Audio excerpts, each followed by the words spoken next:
coming to our session, Drupal CMS, Now and Beyond. My name is Pamela Barone. I am the Drupal CMS product owner, and I'm also the CTO of Technocrat, which is a Drupal agency based in Australia.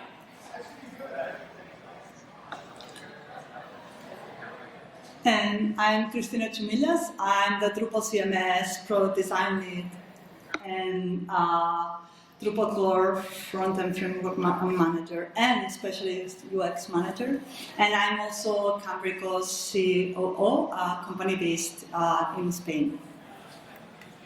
So what we're going to talk today is about Drupal CMS, but most importantly, a little bit of an intro to the vision and strategy, because that's quite important to understand the rest of the things that we're going to say later, and to understand why all of that, the current state, and the most interesting part, what is coming.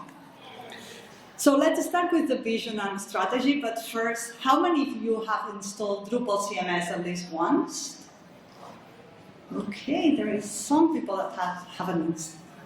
Okay, so how many of you have actually seen the original keynote where Dries talked about Starshot and they introduced Starshot? Okay, that's a lot. That's great. Okay, so Drupal CMS 1.0 was launched in January for the 24th birthday of Drupal, small detail. And Drupal CMS 2.0 is planned for really early on 2026. We're going to ship with a lot of things. I would say probably a month, a year and a half might have passed since we originally started that, and we would have loved to have a lot of more things earlier, but obviously with Drupal, when you start doing things, there is a lot of complexity and different things that might happen. But the message that I would like to share first and most important, and it's on my favorite slide, and I put some colors there because I really like it. And it's the most important message I want to share you. And it's not that much about the numbers, it's about the evolution. The message is that Drupal CMS has accelerated innovation. And yeah, it's in there. It's the title of the slide, but the most important thing, and it's small, this is organization credits on strategic initiatives. I'm not sure if you were paying attention when Dries mentioned that, and it's that a lot of the contribution comes from companies, people that is working at a company, and this investment is strategic for the future of Drupal. And that's why it's important that this is going up, because the more investment there is in Drupal, the more contribution, the better the product. So that's why it's important, and that's why it's important that this has happened. So this is like this red line. I learned that the numbers exactly are not exactly these ones, but that's something that happened. This right slide, the right bar means that we're keep having more and more contributions, specifically coming from companies. So it's important, not the numbers, it's important that we're getting more contribution and that Drupal can keep growing. So what's the strategy for Drupal CMS? Basically, it's enabling marketing teams to launch in hours. And that's the most important thing. As you're seeing here, we're not talking about developers. We're talking about marketing people. We are talking about people that is not going to work on the command line. And it's super important that it's going to be in hours, not in days, not in weeks, not in months, and obviously not in years. So to actually make that happen, to realize this vision, we need to provide something that is the starting point, something that is going to be useful for literally everybody that is starting. And that means making hard calls or making informed hard calls. That sounds a little bit better. But that important part of deciding what's the best thing to provide to users at the starting point. It's the main difference that is going to change from from months to hours. And that means that a lot of the things or a lot of the initial decisions or research that would happen on any project, it's already shipped with Drupal CMS.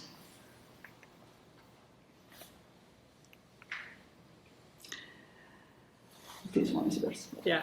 So during the development of 1.0, we realized that we really couldn't make something super useful if we didn't know what the end result was supposed to be. So we tried to make it generic, but by making it generic, we found that it wasn't actually as useful as it could have been. So we came up with this idea of site templates, which is a near feature complete starting point for a website based on a specific use case. And this specific use case is the most important piece because you just can't give somebody everything that they're going to need if you don't know what they're trying to do, right? Building a website is not enough. That's not specific enough. So we came up with this idea of site templates, which is basically bundling the fundamental tools, so Drupal CMS itself, Drupal Canvas, a Drupal Canvas-based theme with using single directory components or code components, and some default content. But most importantly, it bundles functionality that would be typically useful for the use case that you're aiming for. So I'll talk a little bit in more detail about how this is working in practice later. But the way we're describing the current phase is making easy things less hard, because I think everybody knows in Drupal sometimes doing things that should be easy don't always turn out to be easy. So we're starting small, we're starting with making easy things less hard, and then we're gonna move into making easy things easy. So that's gonna be the next phase. And I think also one of the core pieces of the Drupal CMS vision was to move toward more of a no-code. We start with low-code and move toward a no-code ability to build websites where Drupal core itself is really high code. You really can't build a highly functional Drupal website without doing a lot of coding. Drupal CMS 1.0, we feel like we kind of took one step. 2.0 we think is another step, and then we've got a little bit more work to do to get to the fully low-code, no-code space. So I'll talk to you a little bit now about the current state of where Drupal CMS 2.0 is up to. We currently have an alpha release, and we're aiming to launch in January. What will it ship with? So Drupal CMS 2.0 will ship with the world's first Drupal site templates. Right now we have 2, and we have another one that's coming soon. So we have a starter, we have something called Byte, and then we have one coming soon called Lumen. And I'll go into a little bit more detail about what each of these gives you. So starter is just basically kind of vanilla. It's very basic. It's Drupal CMS. It's all of the things that Drupal CMS 1.0 had pretty much, plus a canvas-friendly theme called Mercury and a basic page content type. It'll have, basically you can create landing pages out of the box using Canvas, and you can also use it as a starting point to develop a custom theme with your own branding. So it's more of a DIY, it's not a fully complete, it's sort of if you wanna have a little bit more flexibility and you don't necessarily want everything done for you.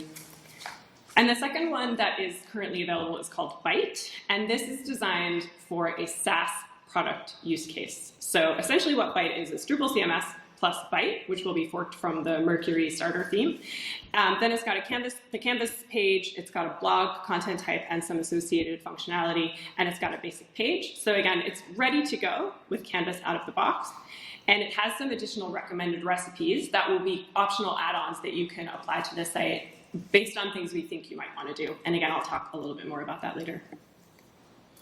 This is a screenshot of essentially what you get out of the box when you install Byte right now. The content may change, but roughly the functionality is this.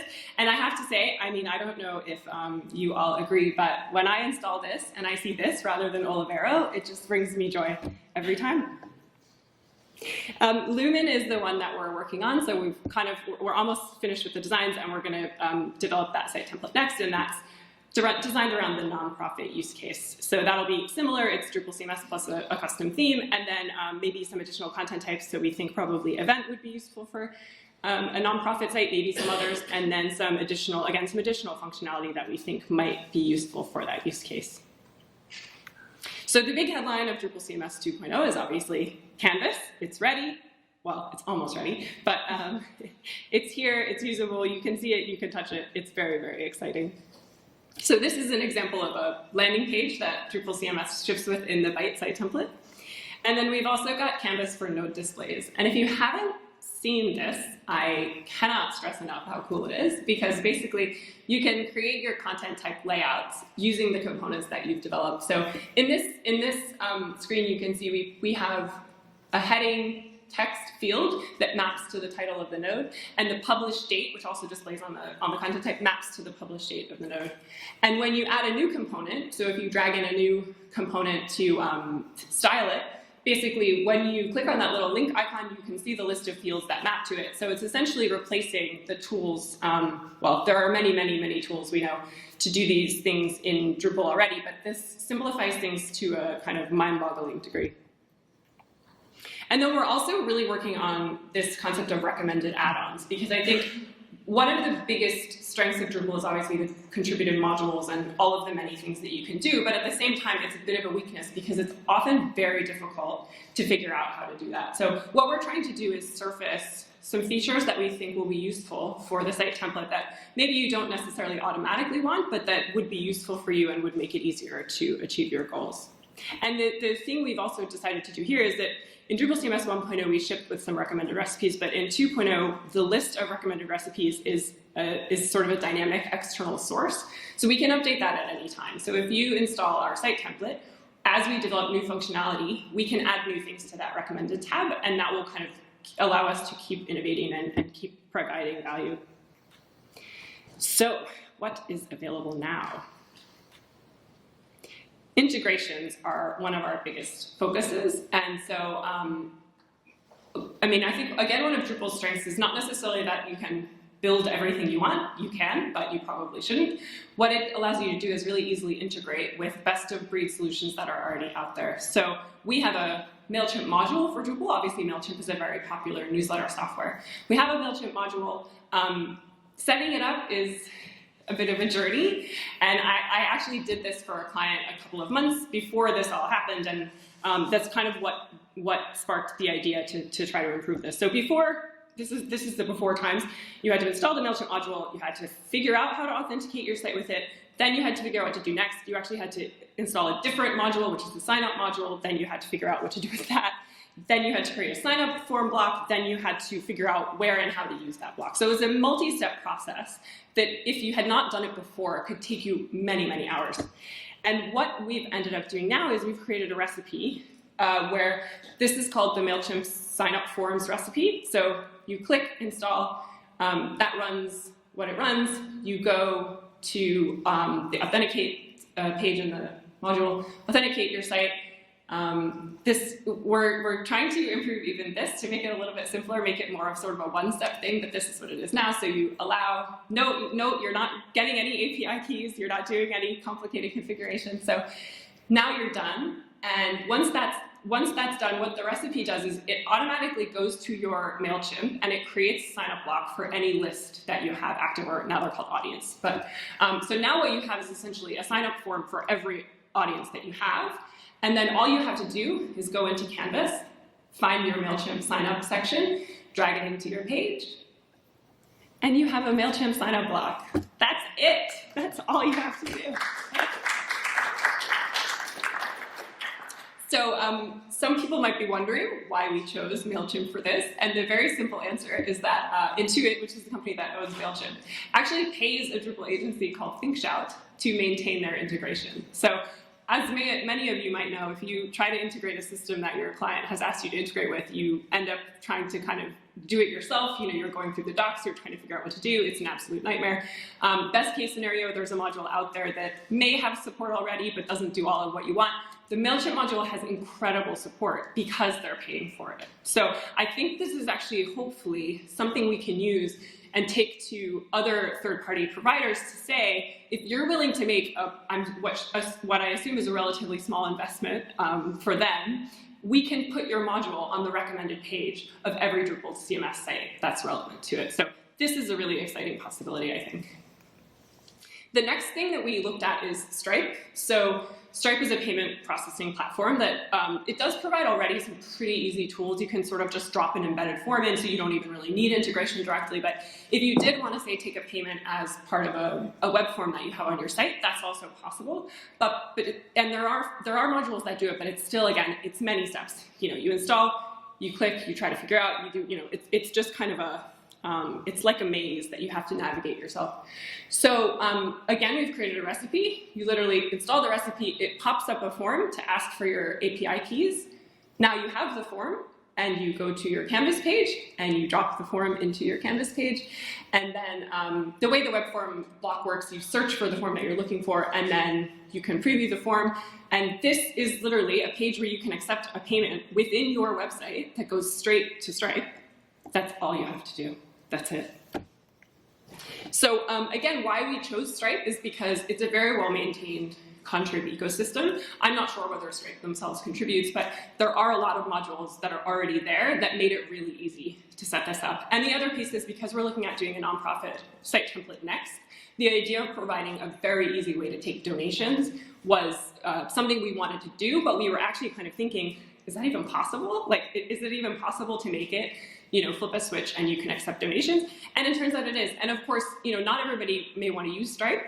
I understand that their fees can be a little bit higher than the others, but it's so easy to use. And I think as an entry, it's good, right? If you want to set up something as sort of a proof of concept, you can do this in literally minutes and see if it works. And if it works and you're taking tons of donations and you're paying tons of fees to Stripe, then you can invest in maybe a more robust solution using a commerce solution that actually does exist. There's a recipe that lets you set up Drupal commerce to take donations using essentially any payment gateway that you want. So this is, I think, speaks to what Dries was saying before about sort of the top of the funnel. This is how we can draw people in with really simple things, and then grow. Basically, they can grow their site with Drupal, and we can help them do that. So the key thing here is that we really need other integrations. Obviously, we have some specific things in mind, that there are some things that are more popular than others, but any integration that we think can be made easy is worth spending time on. So if you have a module that you use a lot, or if you have a client that has a module that they want integration for, and it's something that's a popular system, we would love to talk to you. We would love to hear from you. These things are happening because the community is already doing stuff. The Drupal CMS team, for those who don't know, is essentially me and Christina and a developer named Adam. And then we have obviously some other leadership folks that contribute to strategy, but working on the thing itself, there's really not many people. So we can't do all of this ourselves. We're really relying on the community to provide us with the tools that we can then piece together. And then another thing that we're going to be focusing on soon, and kind of are already thinking about, is how to support, how to add Canvas support for contributed modules. So the world of Canvas is a whole new world. It's a whole new admin UI.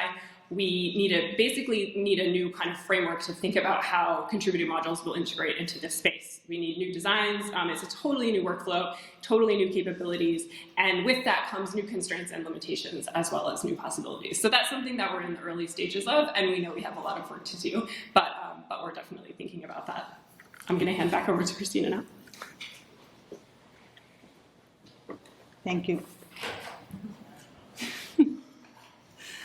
All right, so this is what we have, but we are not just working and implementing, we're already at the same time planning what is coming. And that's really important because we need to grow, as Pam was saying, we need to grow the team. We need to convince people that what we're going, where we're going, and what we're going to do is actually on everyone's interest. So, as she said, we're right now trying to make easy things less hard, and seriously, that's not easy. It's a perk, and it's the good and the bad of Drupal. You can do almost anything, but it's complicated to do so. So to reach that first point, that's what we're trying to do now. But what comes into the future and what we want to make a change, like really change things on how we've been working so far, it's making these things easy, so we smooth the entry point for users. So basically, the role that UX, and when I say UX, at Vienna, there's someone that came, when you say UX, you should say all these things. And I think it's enough in here to say UX, it's about design, it's about experience, it's about the users. It conveys a lot of things, but the most important thing is that whoever decides what is going to be in there, it's not the developer that has came up with an idea and then says, make it pop. It's the whole team. It's a developer, it's a designer, it's a strategist, it's the business person that it's going to need to sell all that. It's a marketing person that knows the users. So it's a whole team that needs to decide that. It's a whole set of skills that need to participate on the definition. And the UX role is really important here, and we want to make sure that it's embedded at the origin of any new feature or any decision. So we, as you all know probably, we have a lack of UX experts involved within the community. You might all have them in your agencies, but we don't have them participating on Drupal. So we really need that. So if you know somebody that wants to try to help with UX, we will take care of them and translate any developer conversation to them. So we need them. If you know them, it's not just that they have to come, it's that they have to stay. And ideally, they would need to grow into decision makers. And here, a great example is Emma. Emma is a UX researcher. She started, I don't know, 4 years ago. I'm not exactly sure when she started. I remember when she started coming to the UX meetings. She was really quiet at the beginning. At the moment that she opened the mouth, she really knew what she was saying. So that's really important that we empower the people that knows what can happen and has the knowledge that developers don't. So Emma helped with all these tasks. She helped testing the things that we were developing. And some of these contributions were really important to know, for example, do people understand the difference between models and recipes? Do people understand where they have to go if they want to improve and increment the amount of functionalities that they have in Drupal? And that was really a huge amount of work, and it really proved really important and insightful. So we did a lot of interviews, we did a lot of surveys, we integrated a lot of this feedback, and we had a lot of direct engagement with a lot of people. So a lot of our community members came and told us what they thought about Drupal CMS, good and bad things, what was conflicting. And we already started some round of interviews with people that has distributions, agencies that have internal distributions where they start from Drupal, not from scratch, but they start somewhere. So we are doing these interviews, and if you want or you think you have something that is valuable for Drupal or could be helpful for Drupal CMS, let us know.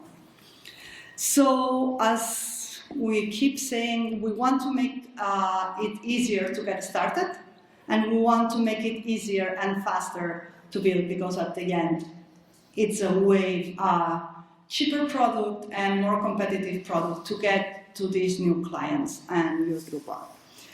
So some of the things that we've been working, and we are, for me, this was one of the mind-blowing things. It's just an app. It's just an app. You download it, double-click, and you have Drupal. Do you know, at the beginning we were working with, I think it was 6, 7 designers, and all of them were like, yes, I'm designing something, but how can I actually go and try Drupal? And try to get a designer installing Drupal. It's an adventure, to say the least. And just this, like, completely changed what they were able to do. They could try what they were doing. They could try the interfaces that they were going to design and see the problems that users might have. So that was really breaking point. And a few months ago, I was in Germany giving a session. And after this, I was saying, yeah, I really liked the app. And there was this guy that came and said, hi. So FYI, I'm developing all my sites with the app why can't I export what I've done in here so I can upload it to the server? And I was like, wait, what? So people is already finding ways for using this. So seriously, this has a lot of future and makes me really happy to make things easier, even for the developers to develop.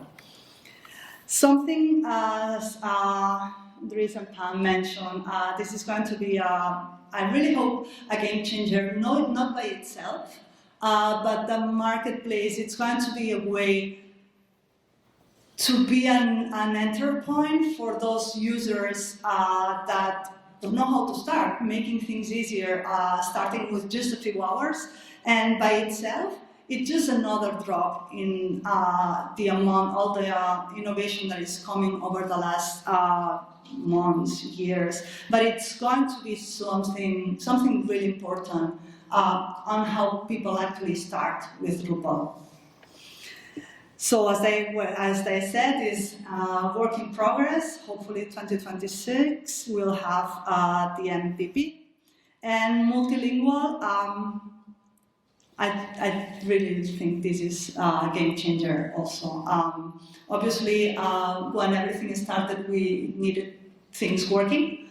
Canvas needed to work, obviously, at least with one language. But now that it's working, literally everyone in Europe asks, okay, all my websites, by law, for example, governments or a lot of people just saying, I need to translate things. So when this is ready, this is going to be like a game changer for so many countries, and they will be able to adopt a tool with Canvas that will completely change how we build Drupal sites.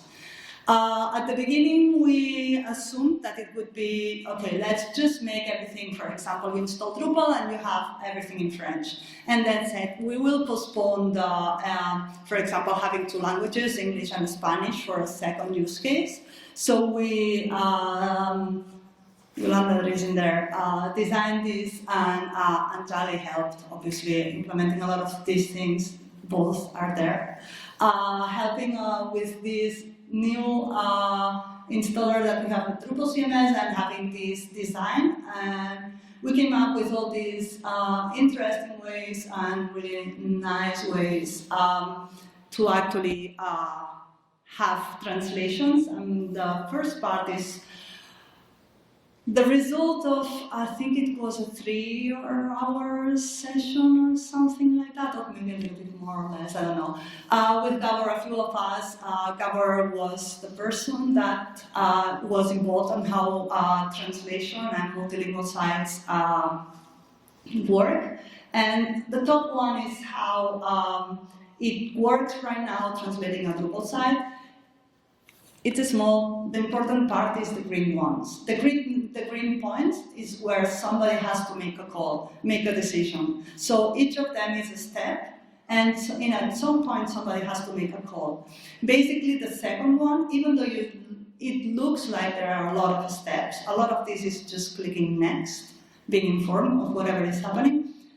There are only 2 decision points, and that's the most important thing. Somebody that doesn't understand what they are choosing, you can't just like ask them to choose some kind of things. So basically, we came up with a solution that would make things way easier.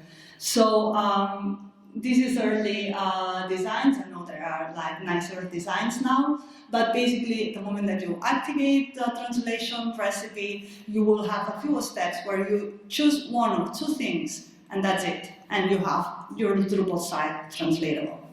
Work in progress yet.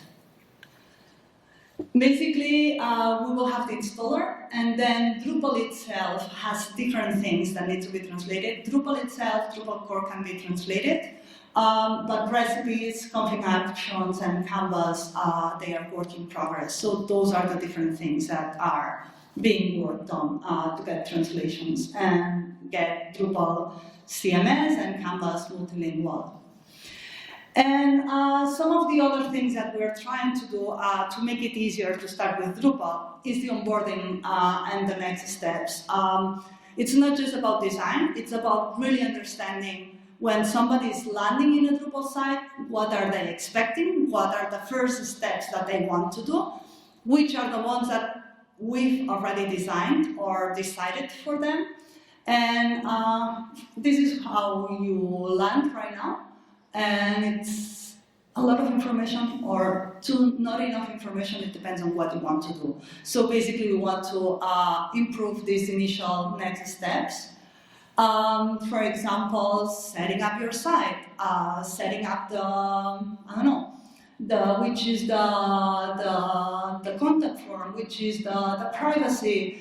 Do you actually have to do through all of these? We're integrating these with a new navigation, for example, and this is we need to define all the steps and we need to integrate it in a way that is not obtrusive.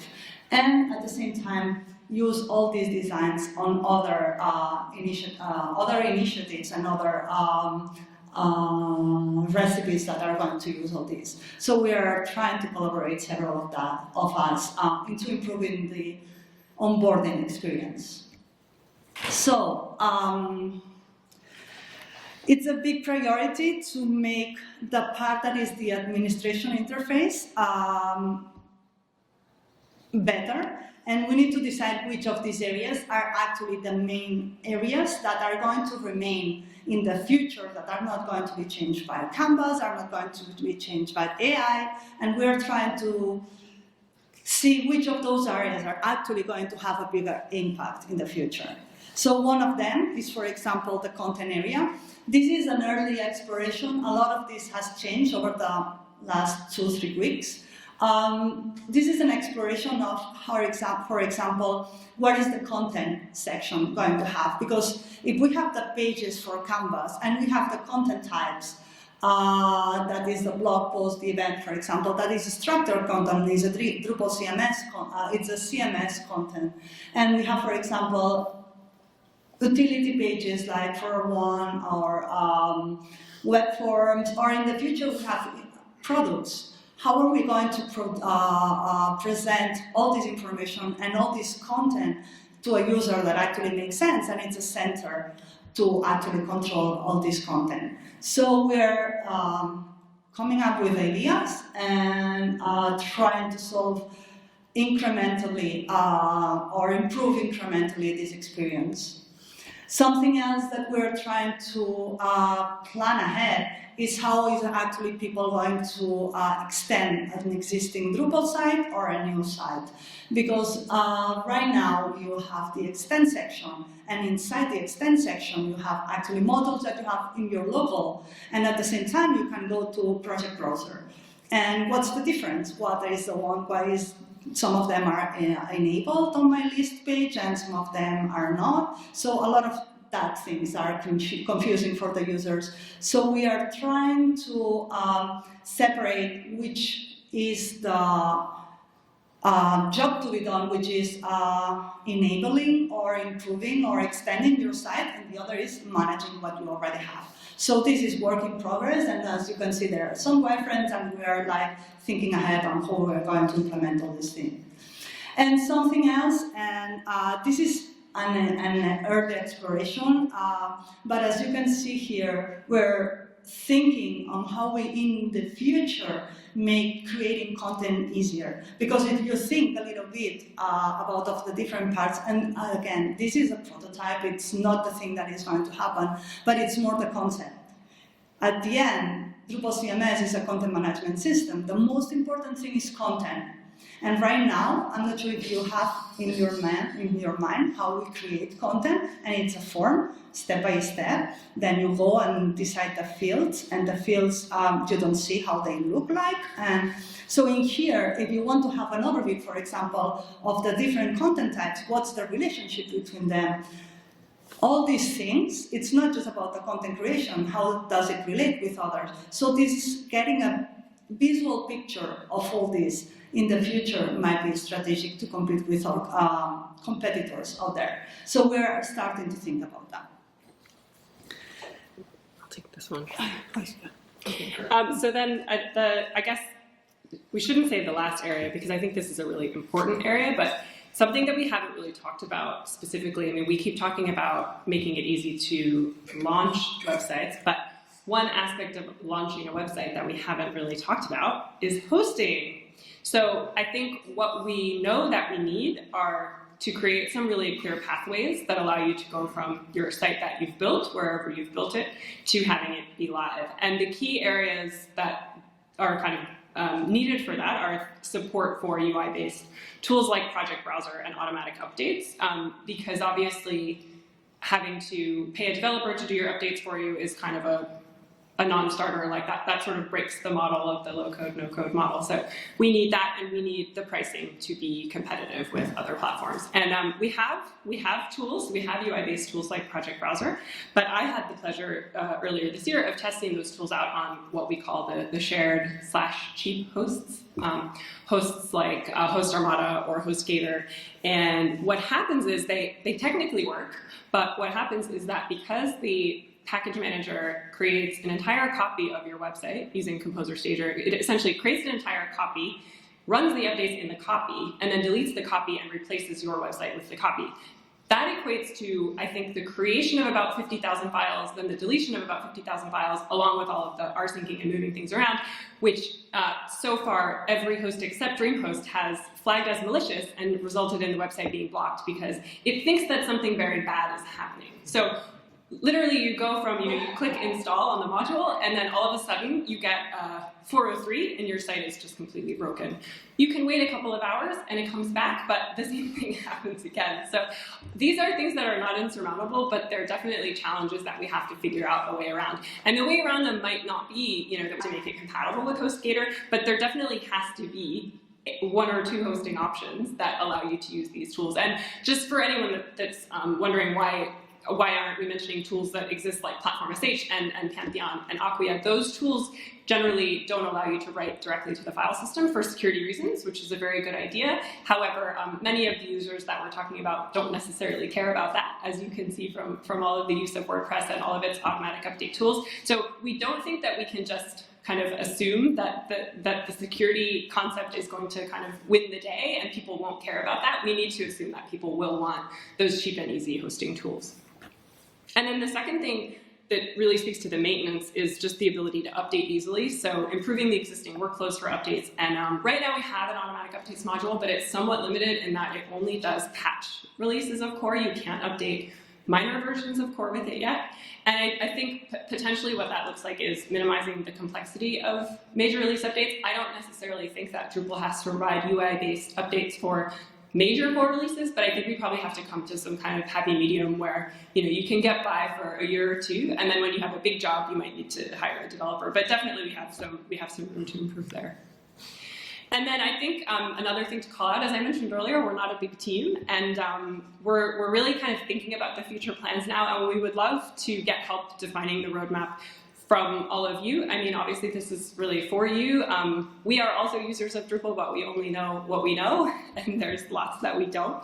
So especially when we have conferences like this, we often have a lot of conversations about the future plans, and we try to kind of define some strategy. So we would love feedback from you.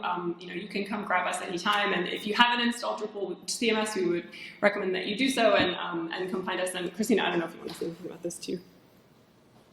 Yeah, basically, we are not just like hoping that you approach us in here. We are already like planning and scheduling some meetings with agencies, with providers. And if you want to like schedule a meeting or like plan with some time or like send us feedback on any way, we're really looking forward. This is gold for us. Like any kind of feedback on how you actually develop or what your clients or yourself actually need, that's going to be really, really helpful for us. So if you want to connect on Drupal Slack, those are the most important ones.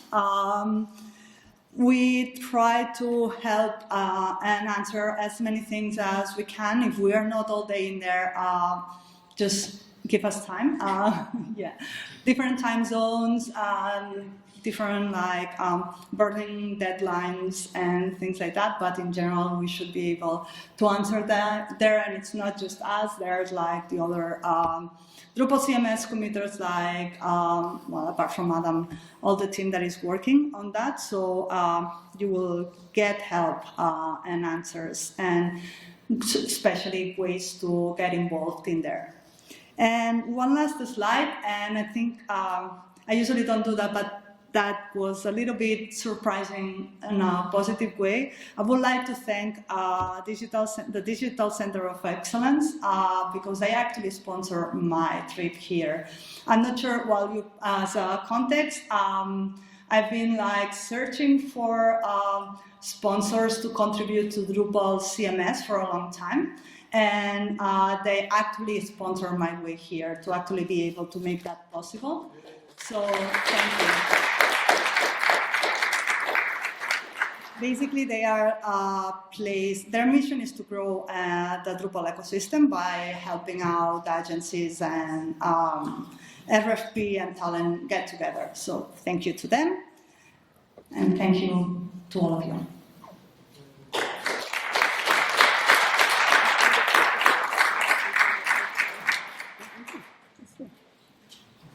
Questions? Go ahead. Oh, no, we have 1 minute, that's all. Oh, I think. no, yeah, not anymore. Oh, no, not anymore, sorry. No more time for questions. No, we do have time for questions. Just kidding. Any question? No? Any fun Oh, experience? sorry. Do you want to use the microphone? Yeah. Can you go up to the microphone? Can you hear me? You might have to turn it on. Can you hear me now? Yes. Okay, lovely. Just a question about the UX work you're doing. Have you been looking at the object-oriented UX initiative? Any of that? Have you heard of that?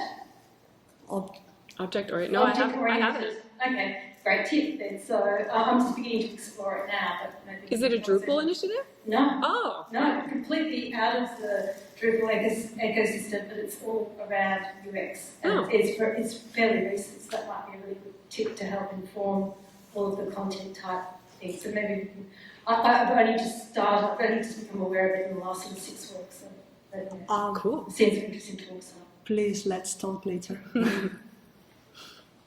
All right. Well, thank you, everyone. Thank you.